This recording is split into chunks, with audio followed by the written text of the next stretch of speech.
1 und 4.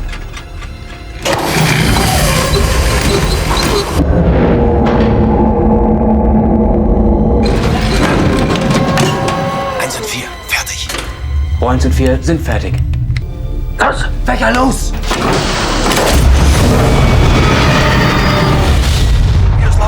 5, 4, 3, 2, 1. Zeit um!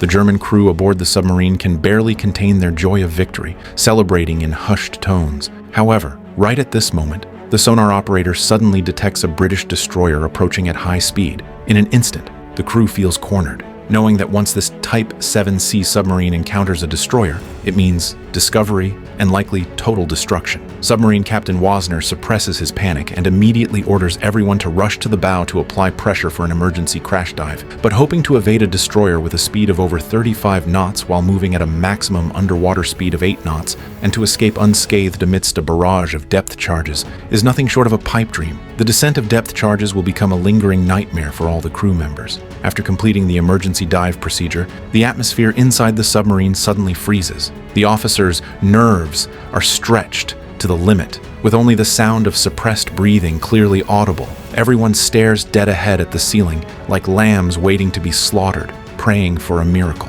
The inevitable finally arrives. A string of depth charges explodes like thunder around the submarine. Although not a direct hit, the devastating underwater shockwaves, violent vibrations, and cavitation effects from the close-range explosions are enough to cause the submarine to sink or completely lose combat capability. Fortunately, the U-571 miraculously survived. The British destroyer, having exhausted its depth charges, ceased the attack and chose to return to base. After the submarine surfaces, the captain learns from the damage report that the diesel engines are wrecked by the shock and cannot run, and the new battery bank relied upon by the electric propulsion system is severely damaged and unusable. Most fatally, all the engine room personnel have perished in the compartment fire. This means the submarine can only barely maintain limited navigation, relying on the remaining old batteries, while other damaged propulsion systems are completely paralyzed with no one left to repair them. Helpless, Captain Wasner has no choice but to send a distress signal to Berlin requesting urgent rescue. Meanwhile, at a U.S. submarine base,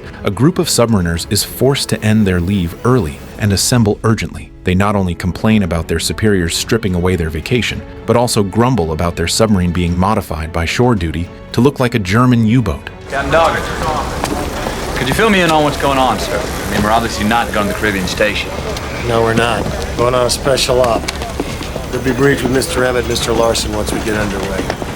In the makeshift briefing room, Tyler learns that this voyage will also carry a Navy lieutenant named Hirsch, who holds the supreme command of the submarine. Additionally, a radio man named Wentz, who grew up in Germany, will sail with them because he speaks fluent German. However, he has always felt inferior due to being half German. While in the States, he feared provoking public anger and kept this identity a deep secret, making his character appear cowardly and shrinking. All these unusual moves make Tyler slightly flustered. He knows this is no ordinary mission. 2 hours later, this American S-33 submarine, resembling a German U-boat, sails out of the harbor under the gaze of the shore crew, heading towards the Atlantic waters. The next day, the submarine begins to dive in the designated area. But this rusty, leaking, and battered submarine truly shocked the assault team leader Kunin, who had boarded together with Lieutenant Hirsch. 0 feet. Aye.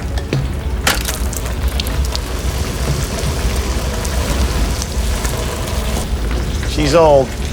She'll hold. Subsequently, Lieutenant Hirsch explains the content of this mission. After the German U-571 suffered heavy damage, it sent a distress signal to Berlin, and this signal was simultaneously intercepted by the U.S. military. Also, according to intelligence, Berlin has already dispatched a supply submarine for the rescue. What the S-33 needs to do now is to get there before the German supply boat, having the S-33 disguise itself as the German supply vessel to rendezvous with U-571. Then, the crew on board will disguise themselves as the German Navy to board and seize U-571. Their ultimate goal is this cipher machine.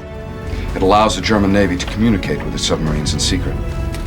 and our inability to decipher their messages is costing us this war. Immediately, the mission officially begins. First, the crew removed the canvas covering the conning tower, revealing a submarine emblem beneath it. According to the records, this emblem belonged to the famous German VYC class submarine U-132.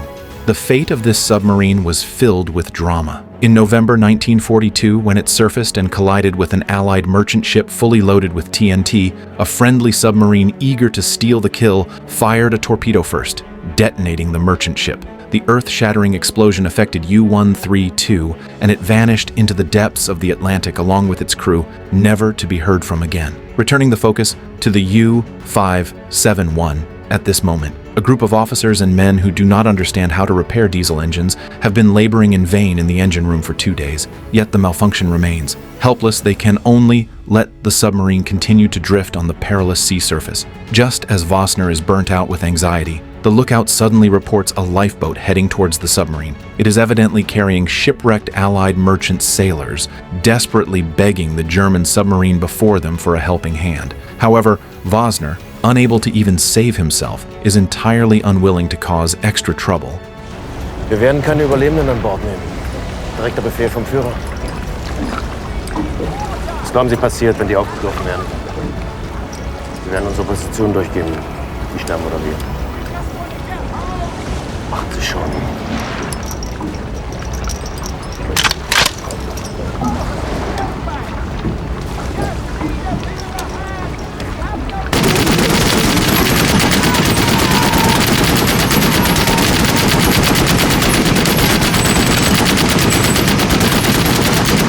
Meanwhile, inside the cramped and suffocating rest area of the S-33, the crew quietly discussed the tragedy of the S-26. We sunk to 400 feet. Know how much water pressure there is that deep? But they did not foresee that a test of water pressure, deeper than 122 meters, and even more desperate, is about to befall them. On a stormy night, the S-33 finally quietly approaches the U-571 ahead of the scheduled time. Immediately, the 9-man assault team led by Executive Officer Tyler quickly dons the German leather coats used for disguise and begins to move closer to the U-571. During the boat's approach, Kunin calmly observes the number of Germans and their precise positions on the deck of U-571. He decisively orders that everyone must secure the rubber raft before taking action. However, an unexpected turn of events occurs abruptly. Facing the frequent German greetings from U-571, Captain Wossner, the fluent German speaker Wentz, having never experienced actual combat, becomes so nervous that he is momentarily speechless. This not only throws the assault team into instant extreme panic, but also immediately arouses high suspicion in the German captain. Wir sind alle mit Gallier fahren!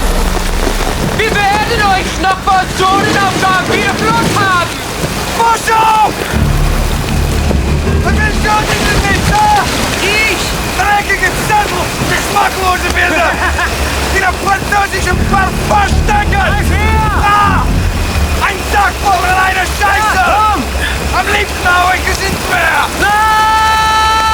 Nein! This quick-witted dialogue manages to barely ease the tense atmosphere, but just as the officers and men are about to board the vessel, another accident breaks out. Through his binoculars, the German captain suddenly glimpses the barrel of a submachine gun accidentally exposed under Tyler's raincoat. He immediately screams at the top of his lungs about an enemy attack. Unfortunately, it is too late. The Germans on deck, caught off guard, are instantly mowed down by concentrated fire before they can mount an effective counterattack. The commandos rush fiercely onto the deck and immediately head straight for the conning tower. However, at this critical juncture, even a single German guard putting up a desperate resistance could severely delay the entire operation. By now, the German captain has successfully closed the main hatch and retreated inside the sub. Fortunately, the fleeing Germans failed to lock the first watertight door, and the second hatch was grabbed tightly by the pursuing commandos, preventing it from completely closing.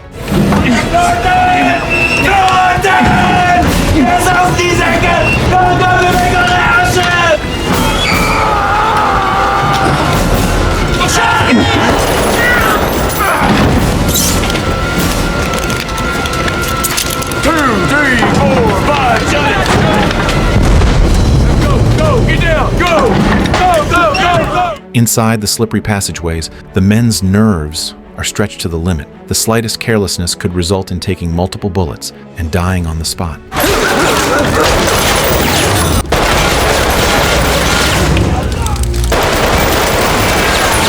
Better clip, so you go ahead.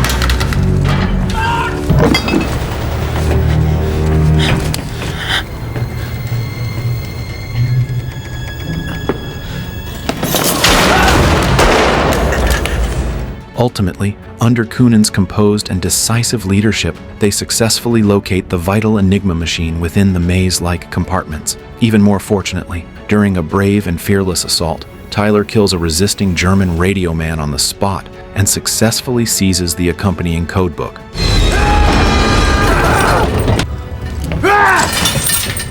Subsequently, all German prisoners are immediately transferred to the S-33 submarine. The Enigma machine is sealed in a waterproof cover and transported by rubber raft to the S-33. Meanwhile, the team member codenamed Tank places explosives in the U-571 engine room, sets the fuse, and prepares to scuttle her. However, right at this critical moment, the captain stationed on the S-33 suddenly spots a torpedo with a conspicuous white wake rushing straight towards them. The German supply submarine has arrived on the battlefield.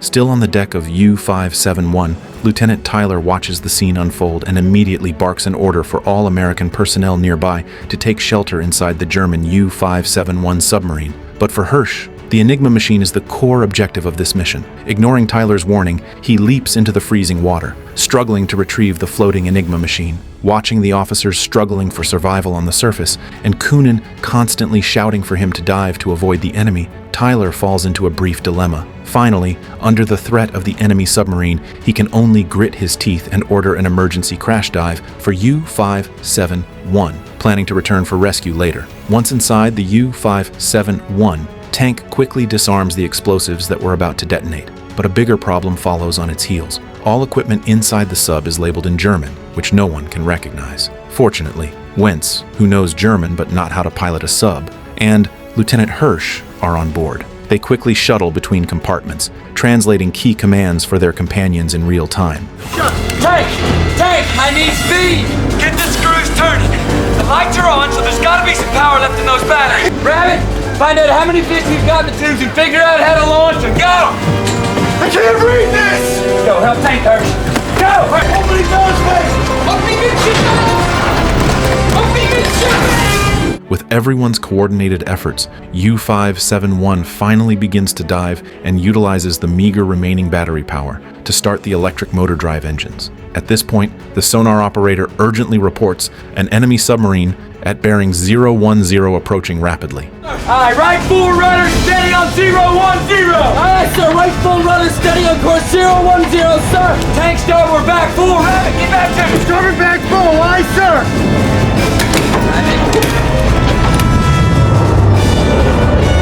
Simultaneously, Rabbit reports there are 4 loaded torpedoes in the torpedo room, but he cannot find the trim valves. Hearing this, Hirsch immediately rushes to the torpedo room to support Rabbit. Almost at the same instant, the sonar operator screams a warning that the enemy sub has fired 2 torpedoes heading straight for U-571. At this moment, Tyler stares dead at the rudder angle indicator, silently praying for the needle to turn faster to achieve the turn. At the same time, he orders the chief to head to the ballast controls to prepare for emergency flooding. Differential! Pressure differential! Turn him, yes! Turn him! Turn him clockwise, yes!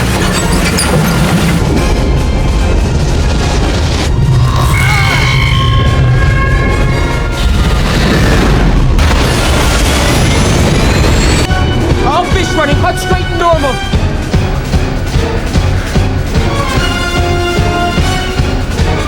I think they all missed, sir.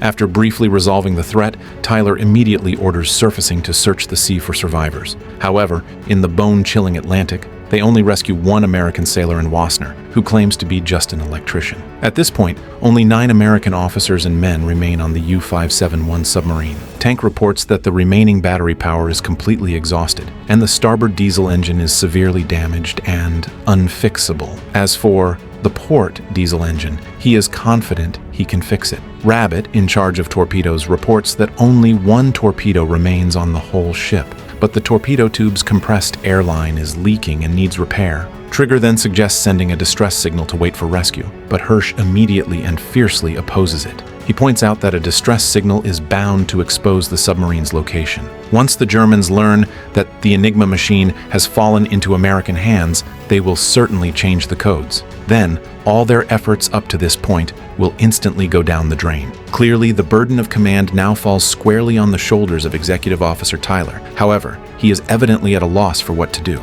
Unable to face the pressure, he avoids the issue for the moment and leaves the control room. Not long after, the lights in the compartment suddenly blaze to life. Tank has successfully repaired the port diesel engine, and so this German U-boat, manned by Americans, resolutely cuts through the waves, setting a course for the U.S. coast. This is the Navy, where a commanding officer is a mighty and terrible thing. A man to be feared and respected, all-knowing, all-powerful. Don't you dare say what you said to the boys back there again, I don't know. Those 3 words will kill a crew, dead as a depth charge. You're the skipper now, and the skipper always knows what to do, whether he does or not. Just as the chief is sternly lecturing Tyler, the lookout suddenly screams that a plane has been spotted. It is identified as a German long-range reconnaissance aircraft. Tyler immediately orders Rabbit and Trigger to man the anti-aircraft guns and stand by. Obviously, the recon plane circling overhead views this submarine as a friendly vessel. At this moment, Tyler immediately orders the crew to wave at the pilot to keep up the ruse. However, Mazzola disobeys orders again, arguing that they should shoot the plane down immediately. Tyler quickly explains that shooting down the scout will only invite a swarm of German warships, leading to unthinkable consequences. Suddenly, the recon plane banks around and dives straight toward the submarine in an attack posture. It's attacking! For Christ's sake, Rabbit, do something! Tell him to shut up, Rabbit, ignore him. Do something! It's gonna strafe us, Rabbit! It's coming right at us! It's lined up! Do something! We're gonna die! Do it! Do it!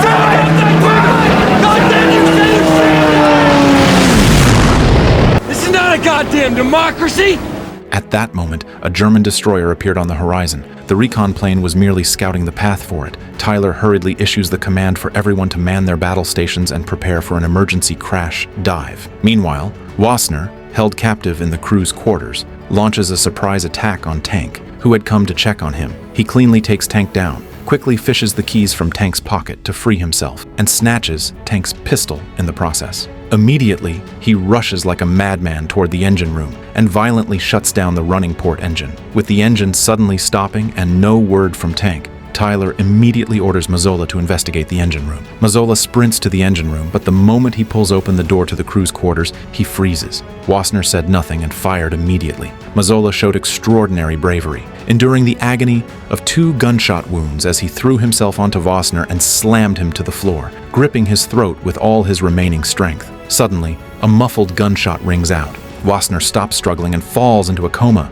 Mazzola, under Tank's grief-stricken gaze, dies a hero's death. However, right at that moment, Wassner suddenly snaps his eyes open and violently shoves Mazzola's lifeless body aside. Just as Wassner reaches for the pistol in the nick of time, Eddie rushes forward and subdues him at gunpoint. On the surface, the German destroyer has closed in on the U-571, believing the submarine to be one of their own. They immediately lower a small boat, attempting to provide assistance. However, at this point, Tyler is terrified. He frantically demands that Tank must repair the sabotaged port diesel engine within 5 minutes. Subsequently, he turns back and secretly tells Trigger to prepare to strafe the small boat with the anti-aircraft gun. At this time, Hirsch worries that opening fire will blow their cover, and the destroyer will immediately report to Berlin that the Enigma has been seized. And right at this moment, Tyler finds the key to breaking the deadlock in Hirsch's words. He instantly orders Rabbit and Wentz to man the 88mm deck gun, aiming for the destroyer's radio antenna. Just then, the approaching Germans notice something is wrong. Facing Tyler's gun threat, the Germans in the small boat have no choice but to turn around and head back to the destroyer. With the command to fire, Rabbit shoots immediately, scoring a precision hit on the destroyer's radio antenna. Seeing they are under attack, the Germans on the destroyer immediately enter combat stations. The German commander was stunned, unable to understand why they were being attacked by a submarine that belonged to their own side. While the panicked German crew rushes to lock their main guns on the target, U-571 utilizes the momentum of its emergency dive to slip into the dead angle beneath the depression of the destroyer's guns. Seizing this opportunity, Tank in the engine room manages to fix the sabotaged port diesel engine, but to maintain silence, he does not start the diesel engine yet.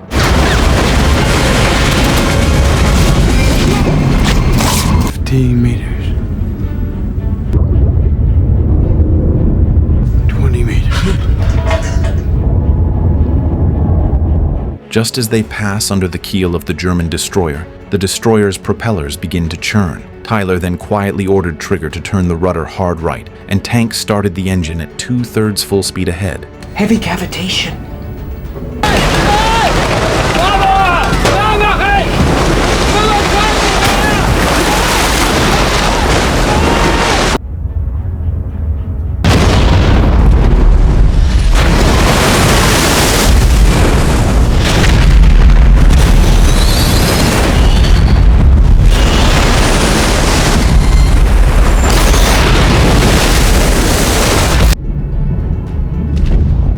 Right at this moment, Tank reports that the starboard propeller has suddenly jammed. He surmises that the German captain deliberately sabotaged it. Tyler understood very clearly that with only a single shaft propulsion system, they could never escape the destroyer's pursuit.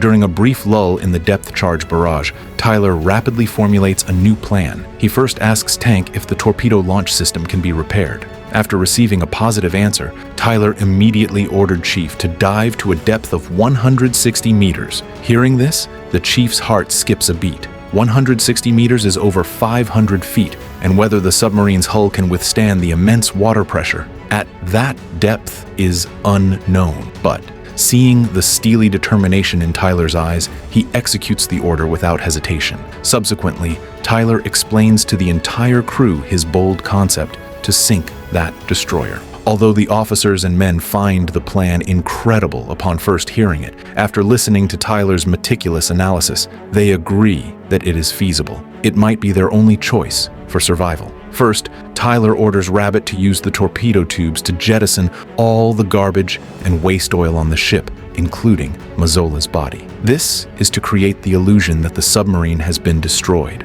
Just as the debris floats to the surface, the German destroyer drops another dense pattern of depth charges. Accompanied by the charges detonating around the submarine, the noise is deafening. The crew is thrown violently around by the shockwaves, slamming helplessly onto the cold metal deck plates. Then, as the explosions become increasingly concentrated, the already dim lighting begins to burst under the squeezing pressure. Immediately after, a high-pressure air valve suddenly ruptures, and compressed air sprays out instantly. Fortunately, the explosions gradually fade away. Tyler immediately ordered someone to close the valve. At this point, the submarine has completed the first step of the plan and is holding at a depth of 160 meters.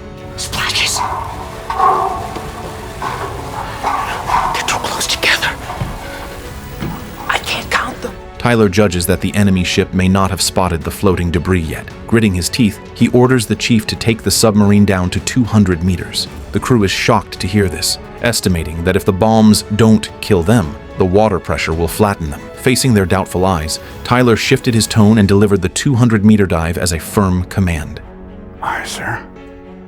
Making my depth 200 meters. As the depth gauge needle reached 200 meters, the hull began to emit a terrifying creaking noise. To a submariner, this sound is no different from the call of the Grim Reaper. Soon, depth charges explode in a dense pattern at a depth of about 150 meters. A trace of relief passes over the crew's faces, while they also marvel at the pressure resistance of this submarine. However, just then, a crisis descends once again. Bolts at pipe joints begin to pop off in large numbers. At 200 meters underwater, the hull is withstanding a terrifying pressure of about 20 atmospheres, equivalent to nearly 200 tons of of weight per square meter. Facing leaks spraying from every direction, the panicked crew is momentarily at a loss, unsure of which one to plug first. Worse still, the submarine is continuing to sink uncontrollably towards its crush depth. The chief acts decisively, ordering the main ballast tanks to be blown empty. However, even though the main tanks are empty, the submarine shows no sign of rising. The crew can only make a desperate gamble.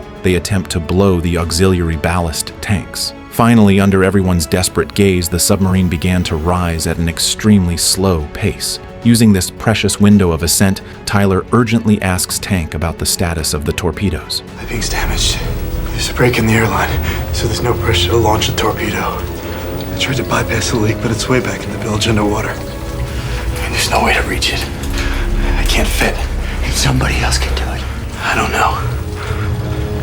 Maybe somebody smaller. That's Rabbit or Trigger. Coming up on 200 meters. You gotta pick one. Trigger. Trigger. Lay aft with Tank. Move it, son. You got a job to do. After a brief explanation from Tank, Trigger immediately dives into the bilge to search for the leak. He successfully closes the first leak point, but immediately discovers another leak much deeper down. When he attempts to approach it, he finds the air supply hose is not long enough. Trigger is forced to surface and report, only to be told there are no longer spare hoses. With no other choice, he has to dive again to try. Just as the submarine rises to a depth of 150 meters, the sonar operator suddenly detects a clear string of Morse code.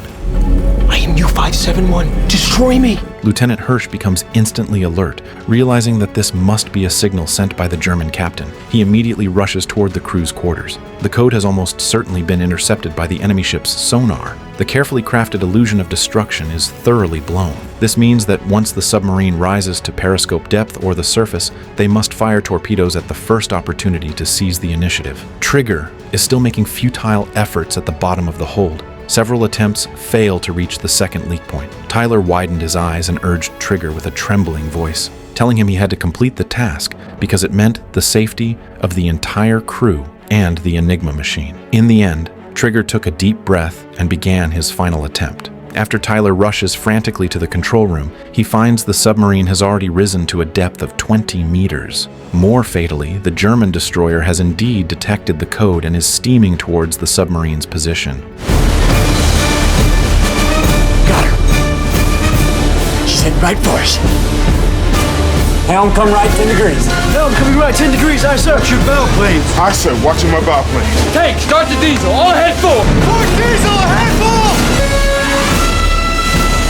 Meanwhile, on the surface, the German destroyer unleashes a ferocious bombardment on the surfaced U-571 from directly astern. The entire submarine shook violently with the explosions. Simultaneously, Trigger, still fighting in the bilge, is smashed viciously in the calf by a thick pipe dislodged by the shock. A deadly sense of suffocation hits him rapidly. He instinctively reaches out to grab the fallen air hose, but immediately realizes time is tight and resolutely stretches his arm toward the stop valve in the other direction. Control! Anti-torpedo tube ready in all respects! Hold us right there, Rabbit. Hold us steady right here. Steady on bearing, 80 degrees, sir!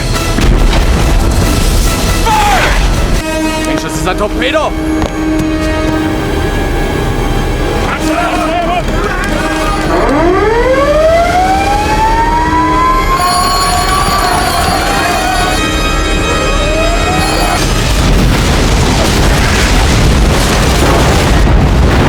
Moments later, a violent explosion tears the German destroyer to shreds and a towering fireball rises from the sea surface. There is a moment of dead silence in the control room, followed by the heavy breathing of the men that had been suppressed for so long. Tank walks slowly into the control room and, with a heavy heart, announces to everyone that Trigger has drowned. After a brief period of grief and silence, Tyler immediately issues the order to abandon ship. The only 7 survivors board the single remaining rubber raft. Under their sorrowful gaze, the scarred U-571 submarine slowly sinks into the depths of the boundless Atlantic. 3 days later, a U.S. Navy PBY Catalina seaplane discovers the rubber raft drifting on the sea and rescues them safely. The Allied mission to capture the top-secret German Enigma machine is finally declared complete, at the cost of immense sacrifice.